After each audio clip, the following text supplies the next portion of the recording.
Good morning, everyone. Good morning. It is beautiful to see this room filled up like this, because what you are is once what was a vision come to reality. So thank you for what you do. I think the touch of remarks that we've heard thus far really speak to the heart of this room. Communities leading the way, building networks of healing, opportunity, and safety. And so in that same spirit, it is an honor and a privilege to introduce a leader who's been a steady partner to Illinois from the national stage. Director Shantay Jackson serves as the director of the National Offices of Violence Prevention Network, supporting nearly 90 local and state offices across the country in building sustainable, community-centered safety infrastructure.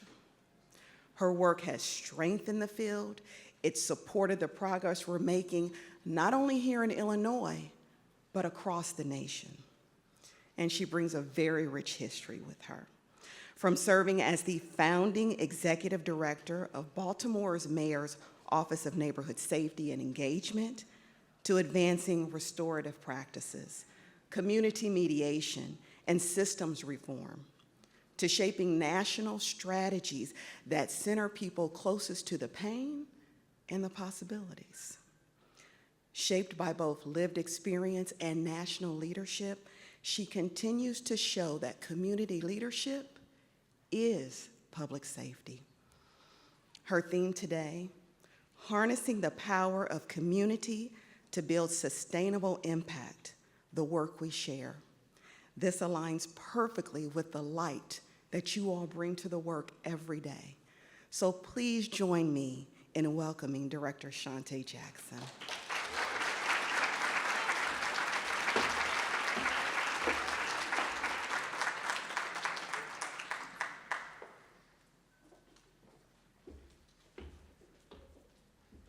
Good morning, folks. How is everybody this morning? Amazing how full this room is. It is amazing. It's good to see some familiar faces in the room and also to meet some new ones. Gonna see if I can work this mic. Yes. And I want to thank y'all so much for having me here today. Also want to thank the Illinois Office of Firearm Violence Prevention and UIC for hosting and inviting me to join you all as you celebrate 5 years, right? You've heard that, 5 years of the Reimagine Public Safety Act. 5 years, y'all. More importantly, I want to make sure that we take some time to celebrate the people that actually bring the Reimagine Public Safety Act to life. Know that it's my honor, again, to be here with you this morning. Before I go any further, though, I want to acknowledge something really important. Today's June 1st. It's June 1st. And for a lot of people, that just marks the first day of a new month. But not for us, right? June 1st, for you and me, is the beginning of Gun Violence Awareness Month. And as I stand here before you today, as a violence reduction strategist, as a national network director, as someone who spent decades working in this field, and all of the other things that Carrie just told you about me, I am proud to say that this work is deeply personal for me. I've experienced the impacts of gun violence both directly and indirectly, both personally and professionally, just like so many of y'all. So like you all in this room, I know that behind every statistic is a person, and behind every person is a family, and behind every family is a community. That's why I love the fact that today's conversation is centered on community, because violence doesn't just happen in a vacuum. Healing doesn't just happen in a vacuum. And lasting change doesn't happen in a vacuum. It happens in community. So before we talk about systems and strategies and policies and programs, I just want to say thank you, and y'all have heard thank you, but you will never get enough thank yous.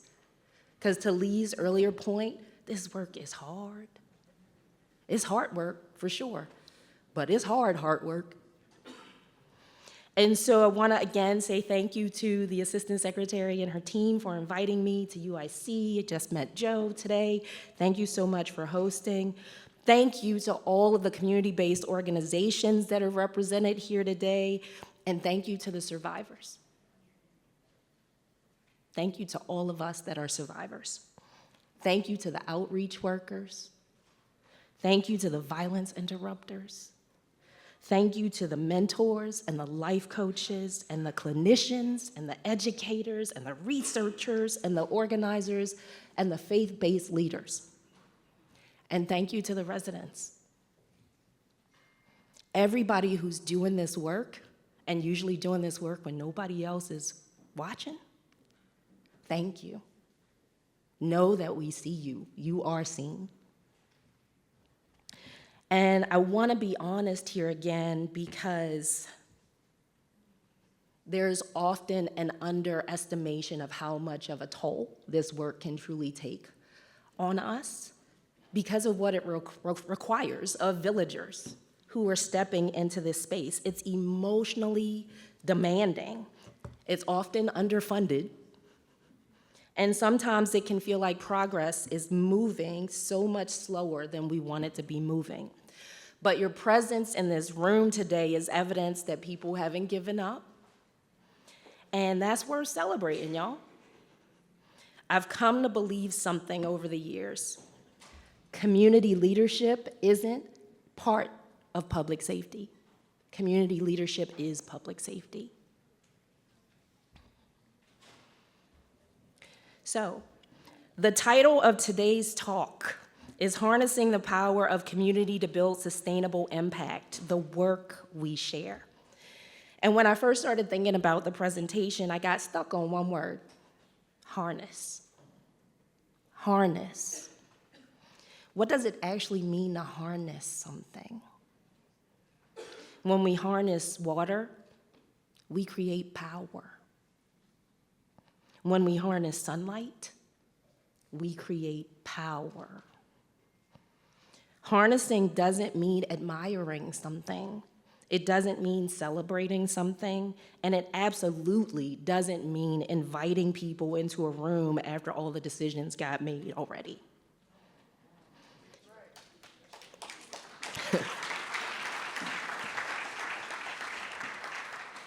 Harnessing means recognizing that the value is already there and creating the conditions for that value to be fully realized. Communities already possess knowledge.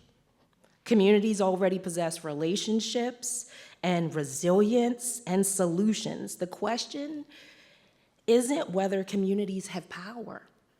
The question is whether or not we're building systems capable of harnessing that power. Yeah?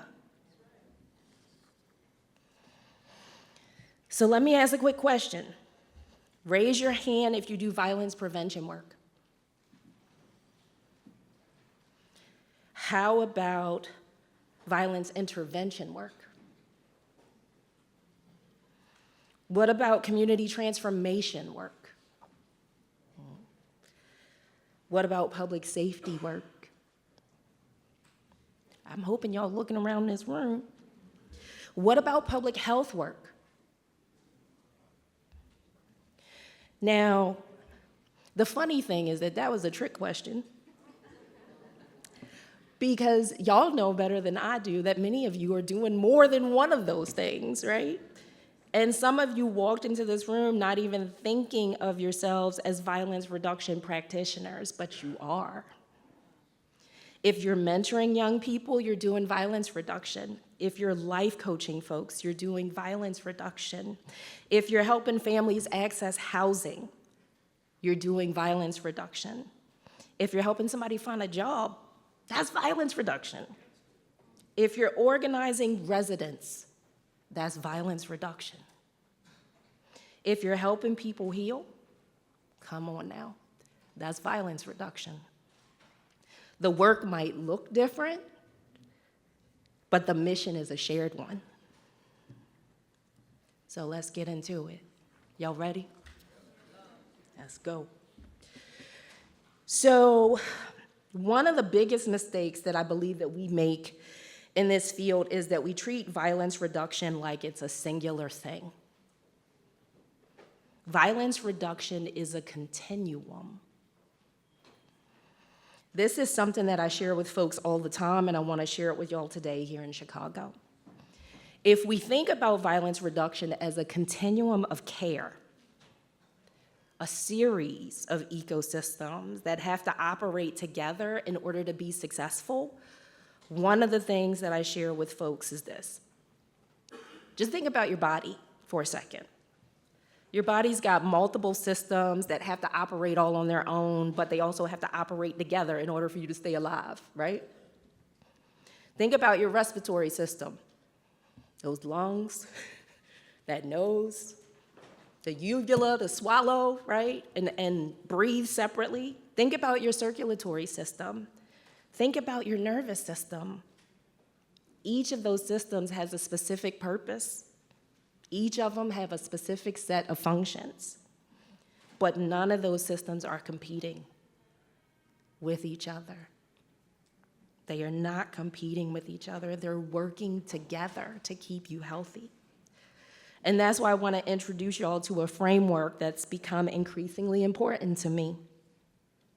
The violence reduction continuum. As we think about violence prevention, violence intervention, and community transformation, know that none of these things is more important than the other. They don't compete with each other. All of them have to happen in order for us to see healthy, safe, equitable communities over time. So these aren't competing strategies. While they have different investment results, right, different outcome timelines, they aren't competing with each other. That means the organizations that are doing this work successfully are also not competing with each other. That they aren't competing funding streams. It's a continuum of care. And I'll share very transparently with you all that I'm someone who was diagnosed with multiple sclerosis a couple of years ago. And it's critically important to me that all of my doctors work together, that my neurologist does the work that a neurologist is supposed to do, and that my ophthalmologist does the work that an ophthalmologist is supposed to do, that the radiologist does radiology, right? That every person focuses on their specialty because that's what they're supposed to focus on. Not competing with one another. Imagine if my eye doctor was trying to give me neurological advice, right? Working together as a continuum of care. So let's dig a little bit deeper into what it looks like as we begin to talk about each of these ecosystems. Let's start with violence prevention. For some people, violence prevention is the term that gets used as a blanket term when what they really mean is violence reduction. But if we take a look at this slide, violence prevention has a specific target population and a specific outcome timeline, just like all the other ecosystems. From a violence prevention perspective, we're talking about folks who are at risk. Those are the folks that might have elevated ACEs scores. My ACEs score is a 7. Okay? Folks who've experienced adversity, folks who may have experienced trauma, folks who are at risk but not necessarily at immediate risk. And that means that these are folks who would benefit from these sorts of activities. The activities that you see on these cogwheels represent the things that should be happening for folks who are at risk to ensure that over a 3 to 5 year period, they're living healthier, more whole lives. We're talking about tutoring and mentoring and youth development and social and emotional learning. We're talking about workforce development and behavioral health services. The goal is to help people build the skills, the relationships, and the opportunities that reduce the likelihood that they'll ever become involved in violence to begin with. And that work matters. Many of you are doing that work every single day.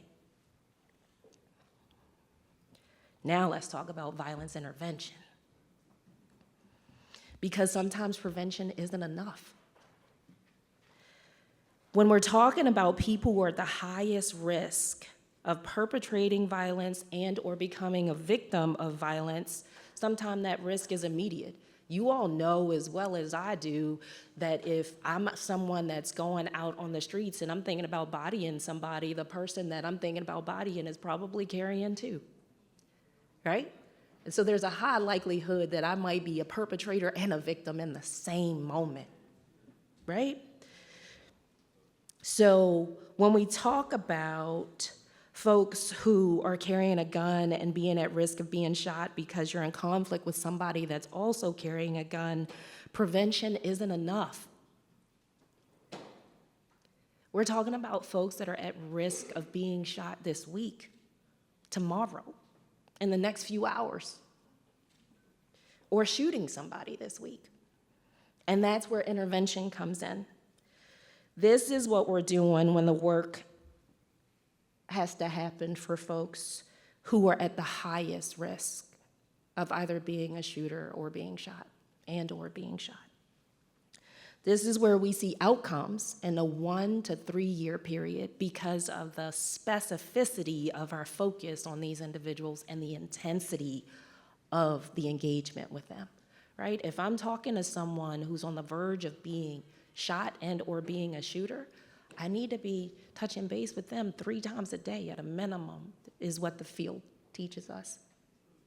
And I need to see them at least 3 to 4 times a week. So the work, as you can see here, includes street outreach, it includes violence interruption, victim services, hospital-based violence intervention, life coaching, reentry services. The work requires urgency because intervention isn't about changing outcomes 3, 5, or 10 years from now. It's about saving somebody's life today.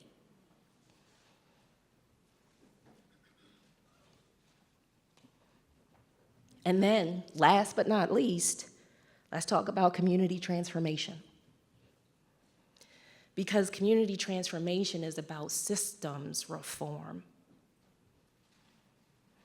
It's about housing, it's about education, it's about transportation and economic development, it's about community development, it's about food systems. It's about healthcare, it's about all of the conditions that either create or destroy opportunity. It's about the conditions that usually drive people toward violence to begin with. How many of you in the room notice somebody's living a lifestyle right now because, you know, they don't have a job, they don't have transportation, they got kids to feed?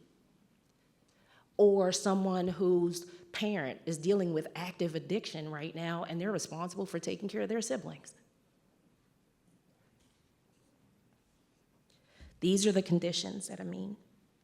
If intervention changes lives and prevention changes trajectories, transformation changes conditions. Here's what I've learned. Communities don't experience these ecosystems separately. Too often, we separate them though. We separate them into different funding streams, different organizations, different agencies, different departments, different strategies, but communities don't experience them that way.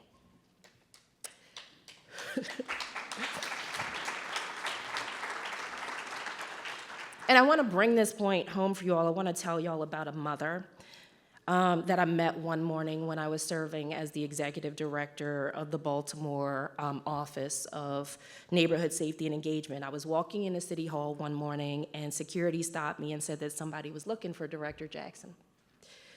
Standing beside security was a woman in a nursing uniform. She had just worked an overnight shift, that 11 to 7 shift, right?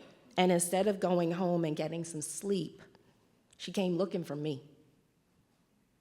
She told me that after getting home from work, she checked her Ring camera footage from the day before and saw that members of my team had come looking for her son. Her son was considered high risk, and she knew it. She knew the lifestyle he was living. She knew that he was dangerously close to becoming either a victim of gun violence or a perpetrator of gun violence. And when she saw my staff at her door, she cried. Not because she was angry, not because she was offended, but because she was relieved. Relieved that somebody was trying to reach her son. Relieved that somebody saw him. Relieved that somebody cared enough to try. And then she asked me one thing. She said, "Please tell him to try again." Here's why I share that story with you all. That mother wasn't thinking about prevention. That mother wasn't thinking about intervention. She wasn't thinking about community transformation either. She was thinking about her son. But the reality is that all three ecosystems were present in that moment.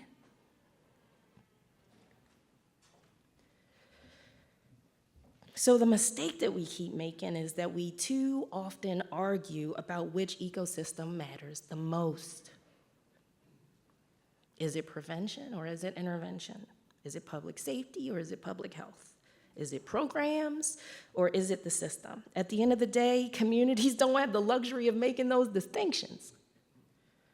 Because the mother who lost her son because he was shot tonight still needs violence interruption, but she also needs trauma support, and she needs stable housing, and she needs economic opportunity, and she needs a healthy community. So the work has to happen across all three ecosystems at the same time. Not because it's ideal, but because it's necessary.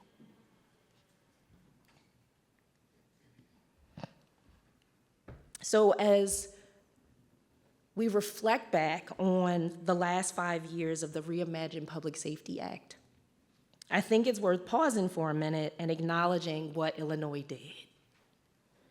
Because 5 years ago, Illinois made a decision. Illinois decided that community leadership was part of public safety. In fact, I'd argue that Illinois decided that community leadership is public safety. Illinois recognized something that communities across the country have been saying for decades, that prevention matters, that intervention matters, that community transformation matters, and that sustainable reductions in violence require investment across all three ecosystems. Now, let's be honest, passing legislation is one thing, bringing it to life is something completely different. And the fact that we're sitting in this room right now together 5 years later, I heard in 42 cities and jurisdictions, is evidence that people took the ideas off the page and put them into practice. So thank y'all.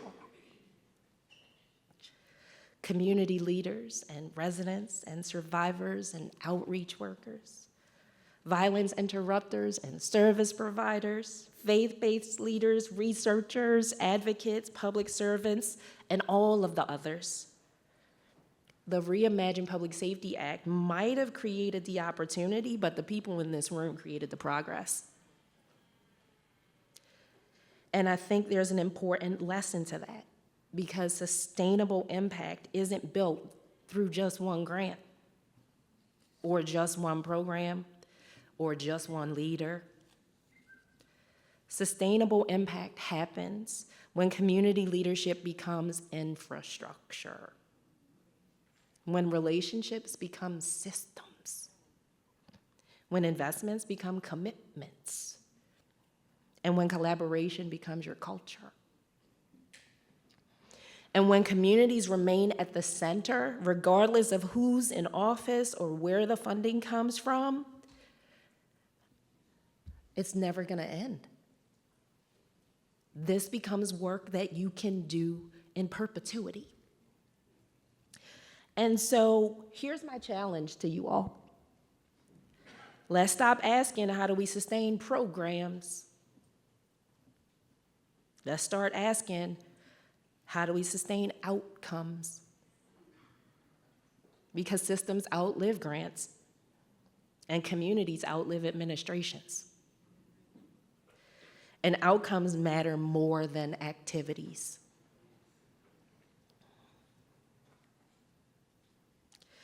So as we look forward to the future for Illinois, I'm hopeful that we'll take time to reflect on what we've learned, that will reveal what communities have always known, and that will reimagine what's possible when intervention, prevention, and community transformation work together, because community leadership, y'all, isn't simply part of public safety. Y'all are gonna hear me say this over and over and over again because I believe it.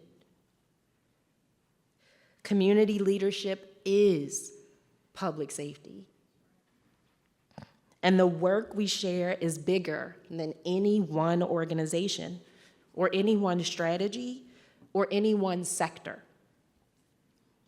It's the collaborative work of helping communities move from surviving violence to shaping safety. That's the work we share. This is the work we share. Thank you.